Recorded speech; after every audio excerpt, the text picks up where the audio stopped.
کہ وہ اپنے رفت اور عظمت والے مالک اور خالق کے سامنے گردن ڈال دے اور اس کی فرما برداری میں ذرا چون و چرا نہ کرے۔ آگے کیا ہے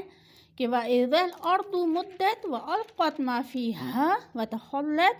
وَأَذِنَتْ لِرَبِّهَا وَحُقَّتْ۔ محشر کے دن زمین، یہ جو آج زمین ہے، یہ محشر کے دن، روز قیامت کے دن کھینچ کر پھیلا دی جائے گی اور اس میں عمارتیں، پہاڑ وغیرہ سب کہیں برابر کر دیے جائیں گے تاکہ ایک برابر کی زمین کیا ہے سطح ہو جائے اور اس میں سب اولین اور آخرین ایک وقت میں کھڑے ہو سکیں اور ان میں کوئی حجاب اور حائل باقی نہ رہے، یعنی ان میں کوئی رکاوٹ نہ رہے۔ آگے ہیں کہ وَأَلْقَتْ مَا فِيهَا وَتَخَلَّتْ، زمین اس دن کیا ہے اپنے خزانے اور مردوں کے اجزاء اگل ڈالے گی، یعنی جس دن قیامت برپا ہونے کا حکم دیا جائے گا تو اس دن زمین بھی کیا ہے اپنے رب کا حکم کیا ہے بجا لائے گی۔ وہ اپنے اندر جتنے بھی اس کے اندر خزانے ہیں اور مردے ہیں ان کے جز، ان کے اعضاء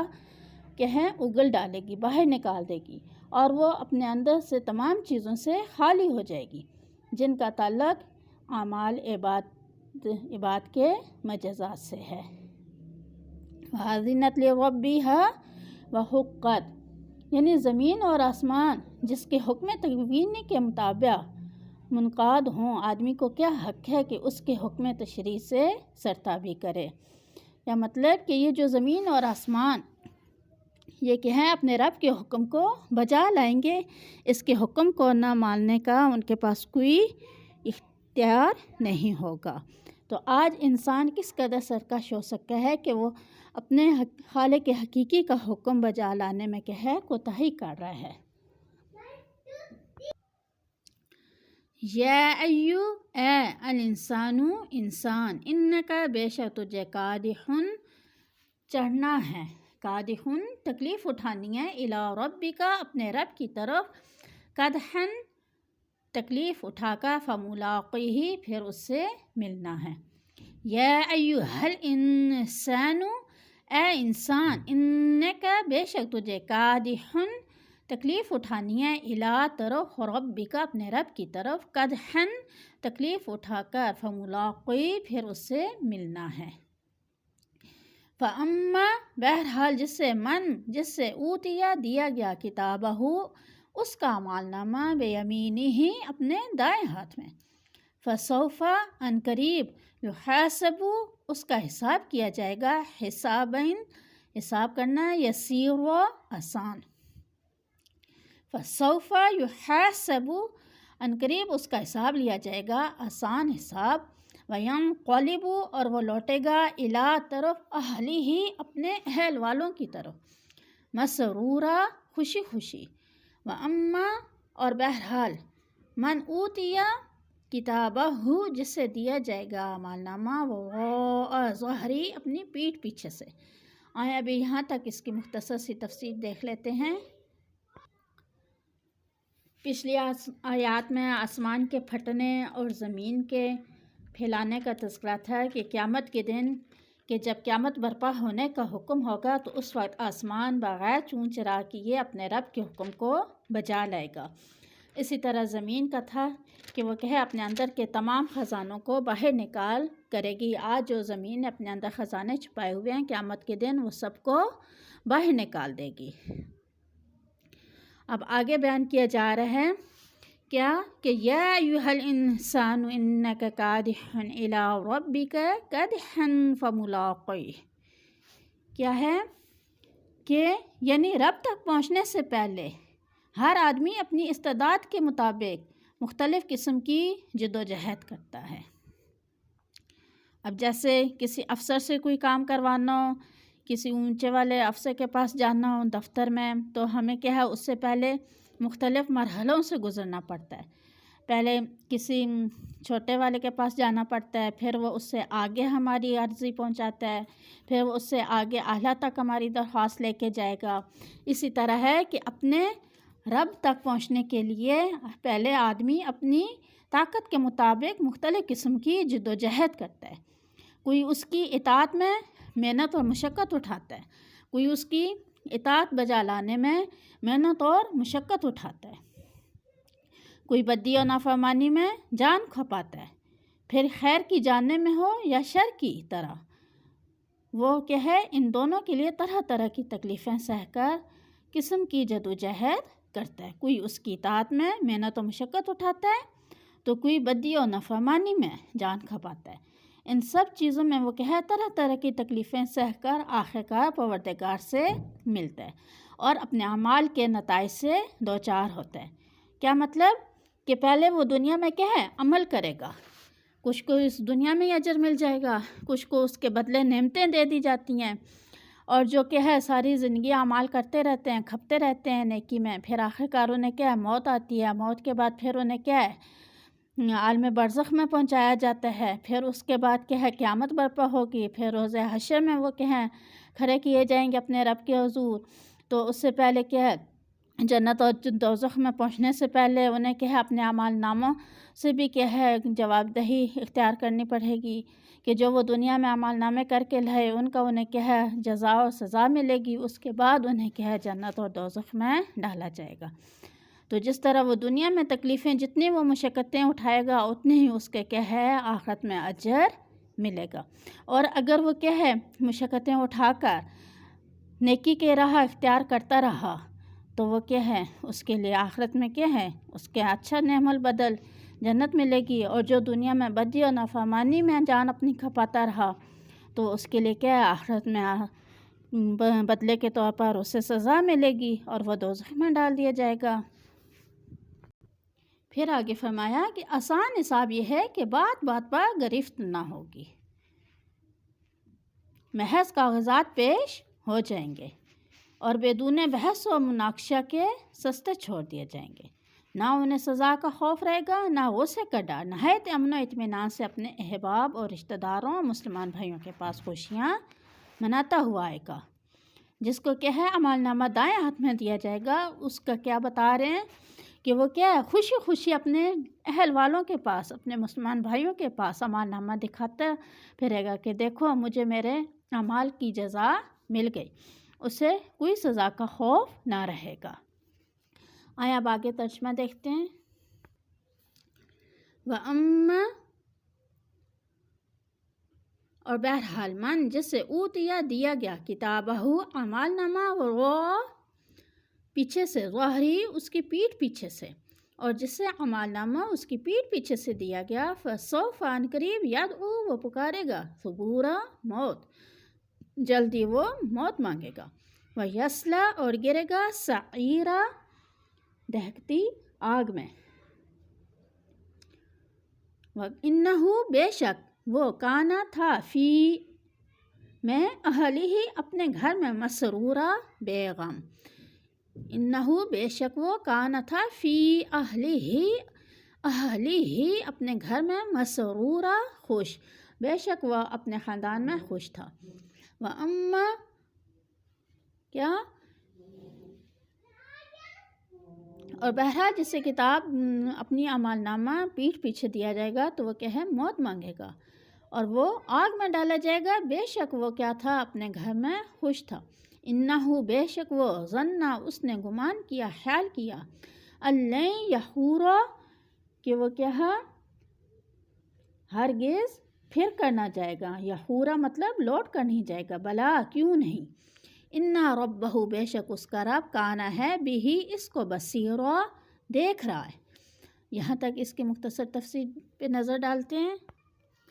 کیا ہے کہ وَأَمَّا مَنْ أُوتِيَ كِتَابَهُ وَرَاءَ ظَهْرِهِ یعنی پیٹھ کے پیچھے سے بائیں ہاتھ میں اعمال نامہ اس کو پکڑایا جائے گا، فرشتے بھی سامنے سے اس کی صورت دیکھنا پسند نہیں کریں گے۔ اب دنیا میں بھی اگر کسی سے نفرت ہو تو ہم کیا اس کے سامنے نہیں جانا پسند کرتے، اس کی شکل دیکھنا نہیں پسند کرتے، یہی حال روز حشر میں ہوگا کہ فرشتے بھی بدکاروں کی کیا ہے صورت دیکھنا پسند نہیں کریں گے، گویا کہ وہ ان سے کراہیت کریں گے، اور ممکن ہے کہ پیچھے کو مشقیں بندی ہوں، اس لیے اعمال نامہ پشت کی طرف سے دینے کی نوبت آئے، یعنی مطلب ان کے ہاتھ پیچھے کی طرف کر کے باندھ دیے جائیں گے بدکاروں کے، تو جب ہاتھ پیچھے بندھے ہوں گے تو اعمال نامہ پھر وہ سامنے سے کیسے پکڑا سکتے ہیں؟ ظاہر ہے پیچھے سے جا کے پکڑیں گے، اور وہ کہ ہے عذاب کے ڈر سے موت مانگے گا کہ کاش مجھے کہ ہے موت آ جائے، یا میں دنیا میں دوبارہ بھیج دیا جاؤں، وہاں میں نیک اعمال کر کے لے کر آؤں۔ یعنی دنیا میں تو وہ کیا ہے آخرت سے بے فکر تھا، اس کا بدلہ یہ ہے کہ آج سخت غم میں مبتلا ہونا پڑے گا۔ آج دنیا میں اگر ہم آخرت سے بے فکر ہو کر غفلت کی زندگی گزاریں گے تو آخرت میں ہمیں کیا سخت غم میں مبتلا ہونا پڑے گا۔ اس کے برعکس جو لوگ دنیا میں رہتے ہوئے آخرت کی فکر میں گھلے جاتے تھے، ان کو آج بالکل بے فکری اور امن چین ہے۔ کافر یہاں خوش تھا، مومن وہاں خوش ہوگا۔ اسے کہاں خیال تھا کہ ایک روز خدا کی طرف واپس ہونا اور رتی رتی کا حساب دینا ہے، اس لیے گناہوں اور شرارتوں پر خوب دلیر رہا۔ یعنی پیدائش سے موت تک برابر دیکھتا تھا کہ اس کی روح کہاں سے آئی، بدن کس کس چیز سے بنا، پھر کیا اس نے یقین عقیدہ رکھا، کیا عمل کیا، دل میں کیا بات تھی، زبان سے کیا نکلا، ہاتھ پاؤں سے کیا کمایا، اور موت کے بعد اس کی روح کہاں گئی اور بدن کے اجزاء بکھر کر کہاں کہاں پہنچے۔ جو خدا آدمی کے احوال سے اس قدر واقف ہو اور ہر جزئی اور کلی حالت کو نگاہ میں رکھتا ہو، کیا ہم گمان کر سکتے ہیں کہ وہ اس کو یوں ہی محمل اور معطل چھوڑ دے گا؟ ضرور ہے کہ وہ اس کے اعمال پر ثمرات اور نتائج مرتب کرے۔ آگے دیکھتے ہیں ترجمہ۔ فلا اقسم بالشفق، فلا سو میں، اقسم قسم کھاتا ہوں، بالشفقی شام کی سرخی کی، سو میں قسم کھاتا ہوں شام کی سرخی کی، واللیلی اور رات کی، وما وسق اور جو چیزیں اس میں وسق سمٹ آتی ہیں، واللیلی اور رات کی، وما وسق اور جو چیزیں اس میں سمٹ آتی ہیں، والقمری اور چاند کی، اذا اتسق جب پورا ہو جائے، اذا اتسق جب پورا ہو جائے، لترکبن البتہ تمہیں چڑھنا ہے، طبقا عن طبق سیڑھی پر سیڑھی، لترکبن البتہ تمہیں چڑھنا ہے ضرور بضرور، طبقا عن طبق سیڑھی پر سیڑھی، فما لہم لا یؤمنون